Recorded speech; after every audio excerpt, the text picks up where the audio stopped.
మాతృదేవోభవ. నాకేమీ ఎగవద్దు తల్లి జగన్మాత, నాకేమీ ఎగవద్దు తల్లి, తమరా నాకమ్ము వ్రాసిచ్చినన్ నాకందు తలపోటు తప్పదు గదా, తమరా నాకమ్ము వ్రాసిచ్చినన్ నాకందు తలపోటు తప్పదు గదా, నా చిత్తమే ఇచ్చెదన్ గై కొమ్ము ఈ ఎదురీతగంతటికి ఈ గయ్యాళియే కారణంబు, నా చిత్తమే ఇచ్చెదన్ గై కొమ్ము ఈ ఎదురీతగంతటికి ఈ గయ్యాళియే కారణంబు. ఓ కాళీ పరదేవత సుకవిత వ్యోమాపగా సేవిత, ఓ కాళీ పరదేవత సుకవిత వ్యోమాపగా సేవిత. ఏబిఎన్ ఆంధ్రజ్యోతి ప్రేక్షక మహాశయులందరికీ నవజీవన వేదం అనే కార్యక్రమంలో 830వ భాగానికి స్వాగతం పలుకుతున్నాం. ఉత్తర దక్షిణములను నూసులు వీడి సమస్త భారతం బత్తరినొక్కటై నిలిచే. ఏ వ్యక్తి అయినా ఏ జాతి అయినా ఎంతకాలం అవమానాలు భరిస్తాడు, తిరుగుబాటు ఖాయం. అదే జరిగింది భారత జాతి తరఫున. ఉత్తర దక్షిణములను నూసులు వీడి సమస్త భారతం బత్తరినొక్కటై నిలిచే. అర్ణవ సప్తకమెత్తిరాగ దిగ్భిత్తులు దద్దరిల్లిబడి భిన్నముగాగ, పరాయి మూకలన్ కుత్తుకలుత్తరింపగను కుంభిని పాలన నేలగోల్సగన్. ఉత్తర దక్షిణములను నోసులు వీడి సమస్త భారతం బత్తరినొక్కటై నిలిచే. అర్ణవ సప్తకమెత్తిరాగ దిగ్భిత్తులు దద్దరిల్లిపడి భిన్నముగాగ, పరాయి మూకలన్ కుత్తుకలుత్తరింపగను కుంభిని పాలన నేలగోల్సగన్. అది సమైక్యం అంటే. ఎవరో మనని బాధ పెట్టినప్పుడు సమైక్యం పొందుతూ ఉంటామండి. అది ఎప్పుడూ తాత్కాలికం అండి. ఇతరుల వల్ల ఏ బాధ లేకపోయినా మనం మన శరీరాన్ని మర్చిపోయి ఎందుకు సమైక్యం కాలేకపోతున్నాం, ఎందుకు తొడుగులు తొడుక్కుంటున్నాం రకరకాల పేరు మీద. సమైక్యం కావడం అంటే ఏమక్కల ఎవరిని 10 మందిని కౌగురించుకోమని అర్థం కాదు. అక్కడ ఉద్యోగం చేసేటప్పుడు, వ్యాపారం చేసేటప్పుడు మన గురించి మాత్రమే కాకుండా 10 మంది గురించి ఆలోచిస్తే చాలు. అయ్యో ఈ వస్తువు దొరకడం లేదుట, నా కొట్టు నిండా ఈ సరుకు ఉంది, నేను మొన్ననే కొన్నాను, పోనీ ఇచ్చేద్దాం, అదే ధరకి ఇచ్చేద్దాం, లాభం తగ్గించక్కల్లా, అదే ధరకి ఇచ్చేద్దాం, దొరకట్లేదని బాధపడుతున్నాను అని ఆలోచిస్తే చాలండి. అది దేశభక్తి, అది దైవభక్తి. శ్రీమన్నారాయణుడు వారిని కరుణిస్తాడు. ఎవడు తన గురించి మాత్రమే కాకుండా అందరి గురించి ఆలోచిస్తాడు, అదేనండి, అతడేనండి దైవభక్తుడు, దేశభక్తుడు. అంతకుమించిన గొప్ప నిర్వచనాలు ఏం అక్కర్లేదు. మరి దేశం గురించి ఆలోచించకపోతే శంకరాచార్య సన్యాసం ఎందుకు, వివేకానందుడు బ్రహ్మచర్యం ఎందుకు, రామకృష్ణ పరమహంస వివాహం చేసుకునే సన్యాసం ఎందుకు?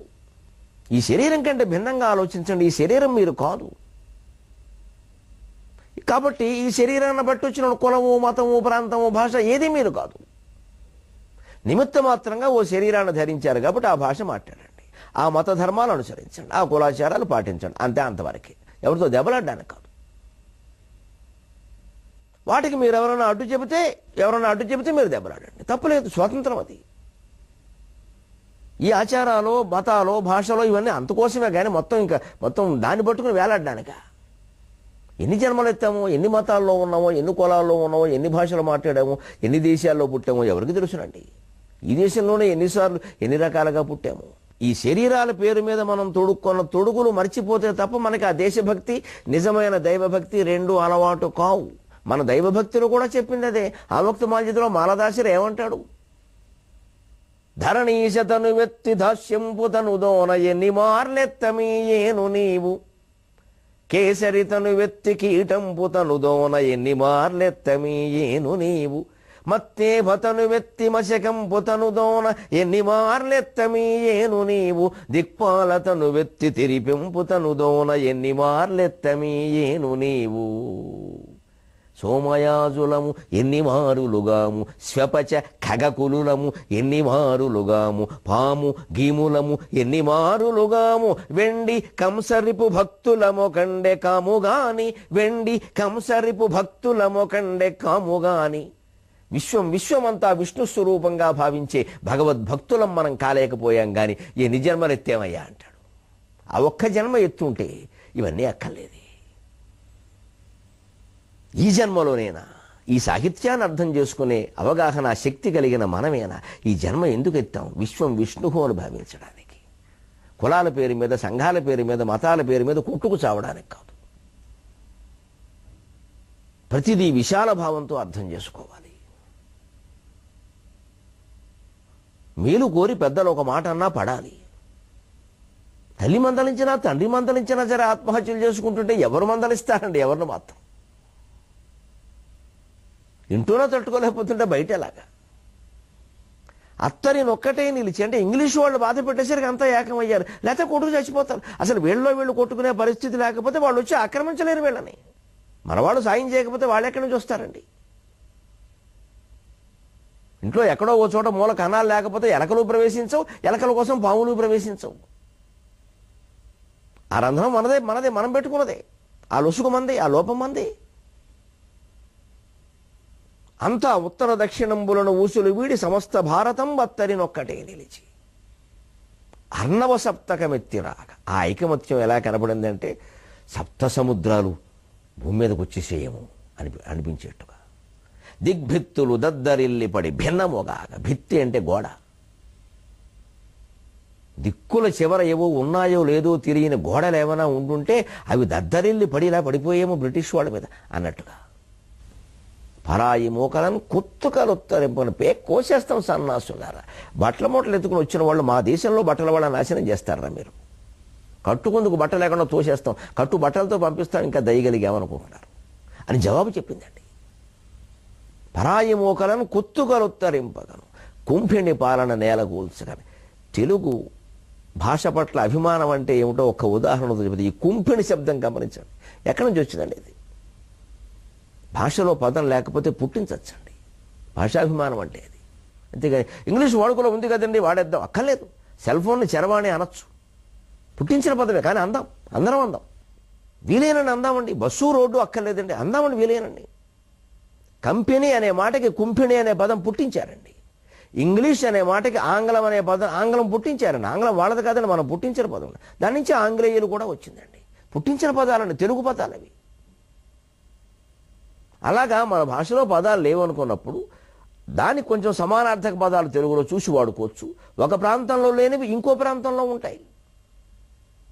తెలుగునాట 3-4 ప్రాంతాల్లో ఉండేటువంటి పదజాలం అంతా జాగ్రత్తగా చూడగలిగితే ఇంగ్లీష్లో పదం అవసరం లేకుండా మన ప్రాంతాల పదాలే మనం వాడుకోవచ్చండి. చాలా భాగం లేదు, కొత్త పదం పుట్టించుకుంటాం. పట్టుదలకి వాడతామండి.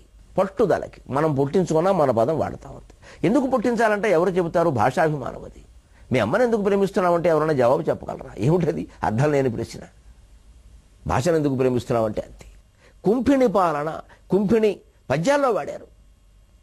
మాలిక్ ఇబ్రహీం అనేటువంటి ఒక ముస్లిం రాజు తెలుగు సాహిత్యాన్ని పోషిస్తే మన వాళ్ళు ఎంత చక్కని పేరు పెట్టారని ఆయనకి. మల్కిభరాముడు అని పేరెట్టారని. ఔరా పండిత జాతి, ఔరా కవీంద్రుడు. ముద్దు వచ్చేస్తారు నాకు నిజంగా. మల్కిభరాముడు ఏం పేరెట్టారండి అసలు. ఆ పేరు వినవాడవుడు ఆయన ముస్లిం రాజుని అనుకోడు, రాముడు వంశవాడు అనుకుంటారు. ఆ రాజు అలాగే ఉన్నాడు, ఆ ప్రజలు అలాగే ఉన్నారు. ఆ పండితులు అంత గౌరవించారు. మల్కిభరాముడు అని ఏదో రాముడి మీద ఇతర దేవతల రాజుల మీద ఎటువంటి పద్యాలు చెప్పారు, అలాంటి పద్యాలు చెప్పారండి ఆయన మీద. ఏమి సామరస్యం. మాలిక్ ఇబ్రహీమా, మల్కిభరాముడా?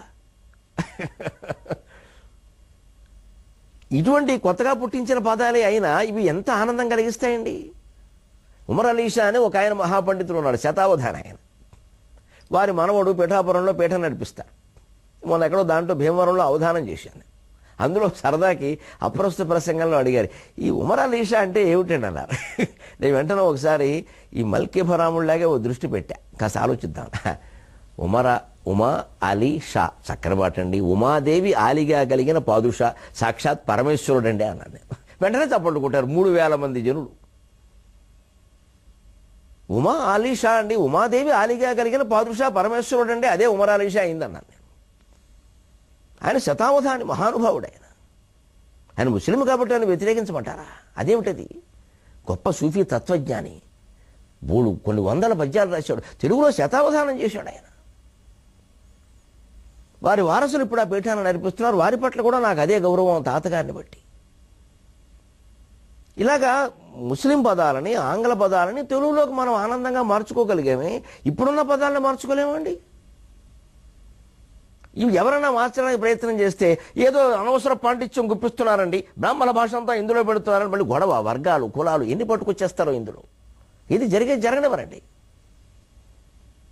మంచి చేయకపోతే చేయలేదంటారు, చేస్తే చేయనివ్వరండి. ఎందుకంటే ప్రతివాడికి అహం, నాది ఉండాలి, వారిది పోవాలి.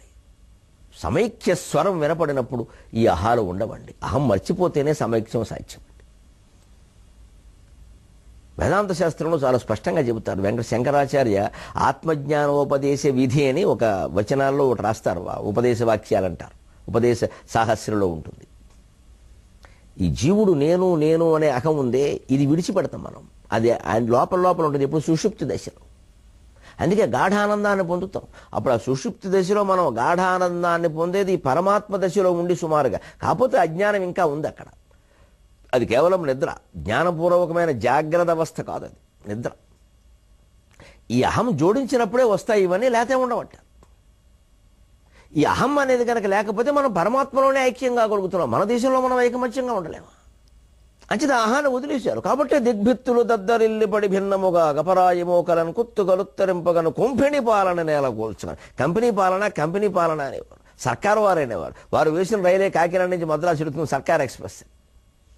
ఆ ప్రాంతాన్ని సర్కారు జిల్లాలు అనేవారు వాళ్ళు. ఇంగ్లీష్ వాళ్ళ భాషలో అవి సర్కారు జిల్లాలు. అందుకని సర్కార్ ఎక్స్ప్రెస్. సర్కార్ అనే మాట ప్రభుత్వం అనే అర్థంలో ఉంది. సర్కారు వారి ఉత్తర్వు అంటారు. వారి ప్రభుత్వం మొట్టమొదటి బందర కారణంగా అక్కడ స్థాపించబడింది. ఆ ప్రాంతానికి సర్కార్ అని పేరు వచ్చింది. అక్కడ వేసిన బండిని ఇప్పటికీ సర్కార్ ఎక్స్ప్రెస్ అంటారు. అది ఎక్కితే ఎప్పుడు ఎడుతుందో తెలియదు కానీ అది వేరే విషయం. అది సర్కారే. సర్కారు పనులు అలాగే ఉంటాయిగా, ఎప్పుడవుతుందో తెలియదుగా. కుంభిణి పాలన నేలగూల్చగన్. ఎంతమంది వీరులు, ఎవరి గురించిన చెబుతాం. కానీ మొదట్లో చెప్పినట్టే ఇయ్యేది విశ్వకావ్యం. మహీతలమంతయు దీని మేను నేనెజది తీసివేయగలను, ఎజది కాదని పల్కువాడ తానయ్యరవింద సుందర మహాసన ఎయ్యది బుద్ధి లోపలం చెయ్యనతోపజేసినదు సాహసినై పలికించినానది అన్నట్టుగాని కొందరు మహావీరులు, స్వాతంత్ర సమరంలో పోరాడినటువంటి మహావీరుల గురించి కొంతమంది గురించి చెబుతున్నాం. మనకు ఉండేటువంటి పద్యాల పరిమితిని బట్టి. మళ్ళీ దయచేసి మా ప్రాంతం వాళ్ళు ఉన్నారు మీరు చెప్పరా, మా కులం వాడు ఉన్నారు మీరు చెప్పరా అని నన్ను అడిగితే నవశివాయం ఉంది. అన్నెము పుణ్యముందెలియనట్టి గిరి ప్రజనోటి ముందు, అన్నెము పుణ్యముందెలియనట్టి గిరి ప్రజనోటి ముందు, జొన్నన్నము కూడా లాగికొను ఆంగ్ల మృగాలకు మిర్చి బాణమై. అన్నెము పుణ్యముందెలియనట్టి గిరి ప్రజనోటి ముందు, జొన్నన్నము కూడా లాగికొను ఆంగ్ల మృగాలకు మిర్చి బాణమై. పన్నిన వ్యూహముల్ నిదురబట్టగనిచ్చున తెల్లవారికి, పన్నిన వ్యూహముల్ నిదురబట్టగనిచ్చున తెల్లవారికి.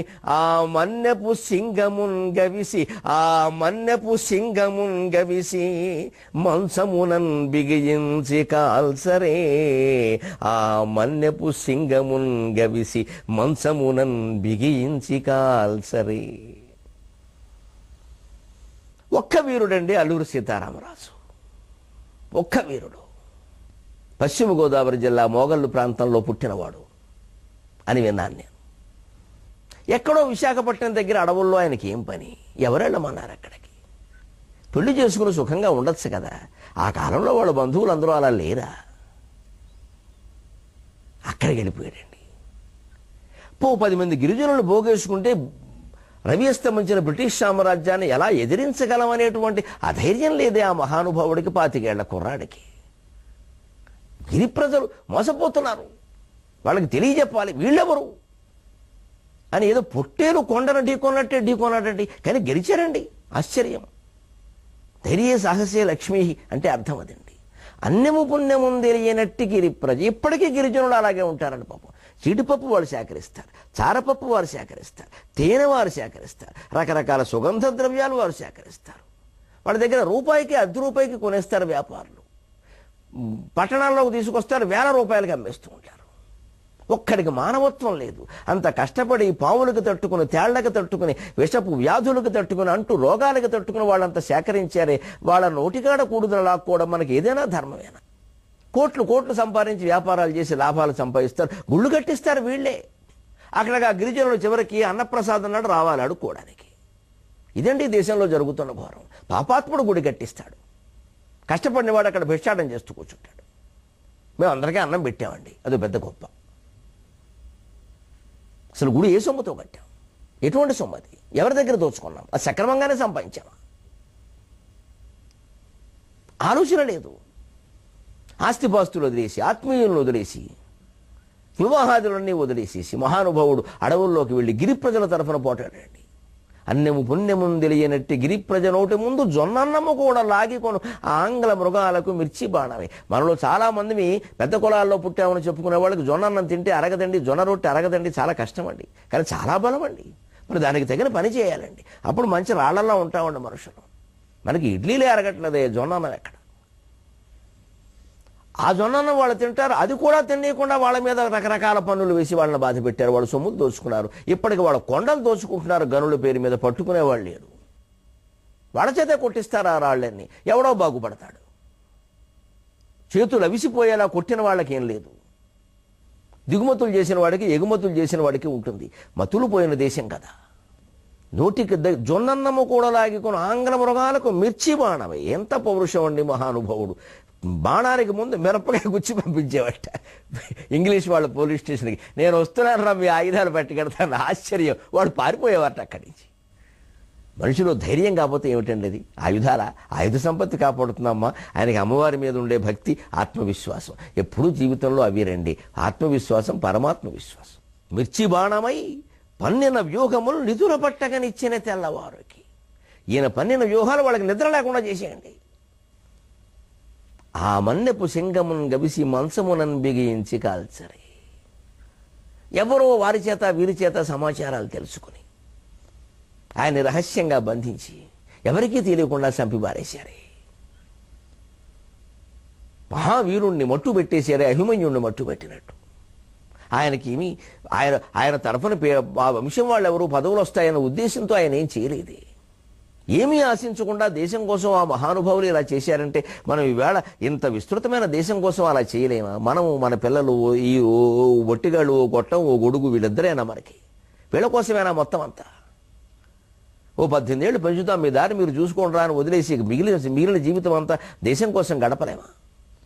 ఈ ఆలోచన చేయడం కోసం లేదా స్వాతంత్ర సంగ్రామం పద్యాలు ఇప్పుడు అవసరం లేదండి.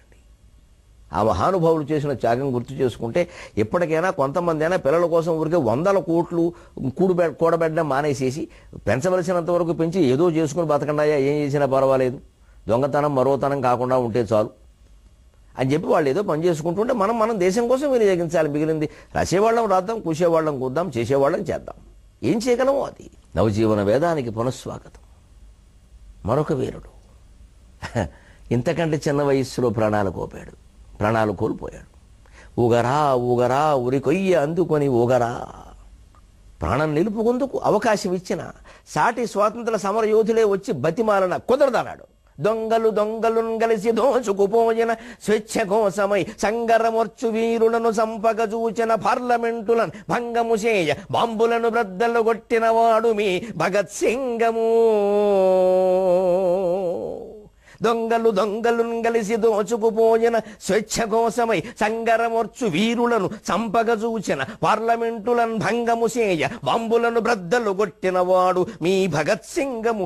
జాతి కోసమై చిన్నప్పుడే ఉరికంబమెక్కెగా, జాతి కోసమై చిన్నప్పుడే ఉరికంబమెక్కెగా. 21 సంవత్సరాల వయస్సు. రాజ్దేవ్, సుఖదేవ్, రాజ్గురు, భగత్ సింగ్ ముగ్గురిని ఉరిదీసేశారు. సాటి స్వాతంత్ర సమర యోధులు కలిసి భగత్ సింగ్, నువ్వు బతుకుండాలయ్యా, నువ్వు ఉంటే స్ఫూర్తిగా ఉంటావయ్యా, నా మాట విను, ఒక కాగితం మీద క్షమించమని అడిగితే వాళ్ళు ఉరిశిక్ష తప్పిస్తా ఉంటున్నారు. ఒక మాట అనవయ్యా అంటే, క్షమించమనంటే నేను చేసింది నేరమని ఒప్పుకున్నట్టే కదా, ఇంకెందుకు ఆ బతుకరాడండి. అది నా భగత్ సింగ్. 21 ఏళ్ల వయస్సులో దేశం కోసం అంతత్యాగానికి సిద్ధపడ్డాడు. 21 ఏళ్ళు వచ్చినా కొడుకో కూతురో అని ఏడుస్తున్నాం మనం పట్టుకొని. మా కులమో, మా వర్గమో, మా ప్రాంతమో, ఈ ఏడుపులే ఎంతసేపు. మొత్తం దేశం అనే పద్ధతిలో ఆలోచించలేకపోతున్నామే. భగత్ సింగ్ అంటే భారత సింహం కదా. జాతి కేతనంగా నిలబెట్టుకున్న, చిహ్నంగా నిలబెట్టుకున్న 4 సింహాల్లో ముఖ్యమైన సింహం కదా, ప్రధాన సింహం కదా. నేను క్షమించమని అడగడం అంటే నేను తప్పు ఒప్పుకున్నట్టే కదండి. తప్పెలా అవుతుంది? అంతకంటే చచ్చిపోవడం అనేం కదా. మీరు స్ఫూర్తి అంటున్నారు, నేను చచ్చిపోతేనే ఎక్కువ స్ఫూర్తి అన్నాడు. అంతేగాని రాజీ పడలేదు. 10 రోజులు నిరాహార దీక్ష చేసి చాటుగా పళ్ళ రసాలు తాగే రకాలు కావు అవి. లేదా ఏదో రకంగా రాజీ చేసుకుందామని చూసే రకాలు కావు. నిజంగా ప్రాణాలు కోల్పోతారంతే. పొట్టి శ్రీరాములు అంతే, భగత్ సింగ్ గారు అంతే. దొంగలను కలిసి దోచుకుపోయిన స్వేచ్ఛ కోసమై విదేశాల వాళ్ళందరూ దొంగలు స్వదేశంలో దొంగలతో కలిసిపోయి దొంగలు కలిసి మా స్వేచ్ఛను దోచుకుంటారు. దీనికోసం మళ్ళీ మేము పోరాడుతుంటే మమ్మల్ని చంపడం కోసం కొత్త చట్టాలు చేస్తారా మీరు? మా పార్లమెంట్లో మీరెవర్రా చట్టాలు చేయడానికి అని పార్లమెంటులను భంగము చేయ బాంబులను బ్రద్దలు కొట్టినవాడు మీ భగత్ సింగ్ అని చెబుతోంది సముద్రం. సాగర ఘోషతో చెబుతోంది.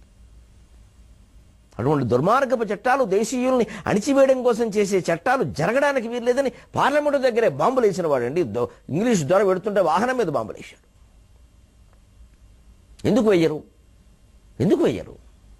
ఒళ్ళు మండితే అలాగే ఉంటాయి పరిస్థితులు. అక్కడ కూడా కూర్చుంటావా చేతగాని వాళ్ళలాగా? ఆ వేసేవాడు ప్రాణానికి ముప్పు కదా, తెలుసుండే వేశాడు. పట్టుకుని చెరసాలలో పెట్టి ఉరితీతకి సిద్ధమైతే తీసుకోమని అన్నాడు. ఉరికొయ్యల్ని, చెరసాలన్నీ సత్యనారాయణ వ్రత స్తంభాలుగా భావించారండి, వేదికలుగా భావించారండి వాళ్ళు. ఉరితాళ్ళు మంగళసూత్రంగా భావించారండి. చెరసాలని చంద్రశాలలుగా భావించారండి. చెరసాలలు వాళ్ళ చంద్రశాలలు అని జలకమర్తి లక్ష్మీ నరసింహం గారు పద్యం కూడా రాశారు. గాడిచెర్ల హరిశర్వోత్తమరావు గారండి స్వాతంత్రోద్యమం జరిగే కాలంలో ప్రజలను చైతన్యవంతులను చేయాలని పత్రికలు పెట్టి ఆ పత్రికలు గ్రంథాలయంలో ఏర్పాటు చేసి నలుగురు చదవండయ్యా యువకులు తెలుస్తుందని ఆ గ్రంథాలయ ఉద్యమం కోసం కృషి చేస్తూ ఉంటే ప్రజల్లో చైతన్యం తెస్తున్నాడని ఈయన జైల్లో పారేశారు. మామూలుగా కాదండి, ఆ పెద్ద మనిషి పడిన హింస. ఒక ఇనప గొలుసుని ఇక్కడికి కలిపి కట్టారండి. ఈ మెడకి ఈ కాలికేనండి. అసలు మనం ఊహించుకోలేమండి. ఈ కాలికి గొలుసా, ఈ మెడక, ఇలా 2 కలిపి గొలుసా? ఒక క్షణం ఉండగలమండి. రోజుల తరబడి అట్టి పెట్టారండి గాడిచెర్ల హరిశర్వోత్తమరావు గారిని. అలాగే చెరసాలు. ఒక్క పాత్ర అండి, అన్నానికి అదే, చెప్పకూడని అన్నిటికీ అది. ఇంకో పాత్ర వలేదండి ఆయనకి. ఈ చెంబు చాలే నీ బతుక్కన్నారండి. అందులోనే సాంబార్ అన్నమా, అందులోనే కాలకృత్యాలు. ఏం కర్మ ఇది? ఆ నీళ్ళకి అదే పాత్ర, అన్నానికి అదే పాత్ర, దాహానికి అదే పాత్ర. ఏమిటి ఆ పెద్ద మనిషి చేసిన ద్రోహం? ఇంత ఏడుపుంచుకు తిన్నారు. కన్నీళ్లు ఎన్ని కుండలు కారిస్తే సరిపోతుంది ఈ మహాత్ముల కోసం. మెడకి దీనికి ఒక బందీయా, కాలికో వేలుకో ఒక్క నొప్పొస్తే తట్టుకోలేకపోతున్నామే. ఇలా బిగించి పారేసి మనుషుల్ని. ఎందుకంటే ఈ శిక్ష చూస్తే ఇంకెవడూ స్వాతంత్రం అడగద్దు. వారిదెంత అజ్ఞానం, ఈ మహానుభావులదెంత విజ్ఞానం.